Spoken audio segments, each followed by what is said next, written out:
कथित जमीन घोटाले में झारखंड हाईकोर्ट से जमानत पाने के बाद पूर्व मुख्यमंत्री हेमंत सोरेन जेल से बाहर आ गए हैं। उनके जेल से बाहर आने के बाद झारखंड में नए सियासी जंग का अनुमान है। साल के अंत में होने वाले विधानसभा चुनाव से ठीक पहले हेमंत सोरेन का जेल से बाहर आना कई मायनों में इंडिया गठबंधन के लिए किसी बड़ी जीत से कम नहीं है, क्योंकि हेमंत सोरेन बीजेपी के लिए मुश्किलें खड़ी कर सकते हैं। इसी बीच झारखंड के सियासी हलकों में चर्चा है कि हेमंत फिर से मुख्यमंत्री की कुर्सी संभाल सकते हैं। गौरतलब है, ईडी की गिरफ्तारी से पहले उन्होंने चंपई सोरेन को राज्य की बागडोर सौंप दी थी। वहीं जेल से रिहा होने के बाद हेमंत सोरेन ने सीएम चंपई से मुलाकात की है, जिसके बाद से कयासों का दौर शुरू हो गया है। हेमंत सोरेन की रिहाई के बाद सूबे का सियासी पारा चढ़ने लगा है। हेमंत सोरेन की जमानत पर रिहाई के साथ ही नेतृत्व परिवर्तन को लेकर चर्चा तेज हो गई है। झामुमो के वरीय नेताओं के माने तो हेमंत मजे हुए नेता है।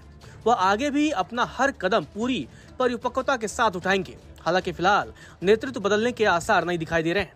चंपाई सोरेन कुशलता, विश्वसनीयता और पूरी ऊर्जा के साथ सरकार की बागडोर संभाल रहे हैं। सियासी पंडितों का मानना है कि हेमंत सोरेन का अगला लक्ष्य विधानसभा चुनाव होगा। समय कम है, वह चुनावी रणनीति को अंतिम रूप जल्द देंगे। गौरतलब है, जेल जाने से पहले हेमंत सोरेन ने भरोसेमंद चंपई सोरेन को सरकार की कमान सौंपी, तो पत्नी कल्पना सोरेन ने पार्टी की कमान संभाली। इंडिया गठबंधन की रैलियों में कल्पना ने बढ़ चढ़कर हिस्सा लिया और राज्य में अपना लोहा मनवाया, जिसका असर ये हुआ कि 2019 लोकसभा चुनाव के मुकाबले इस बार पार्टी ने बेहतर प्रदर्शन किया। हेमंत सोरेन की अनुपस्थिति में उनकी पत्नी कल्पना सोरेन ने बखूबी कामकाज संभाला। लोकसभा चुनाव में उन्होंने लगातार प्रचार अभियान चलाया।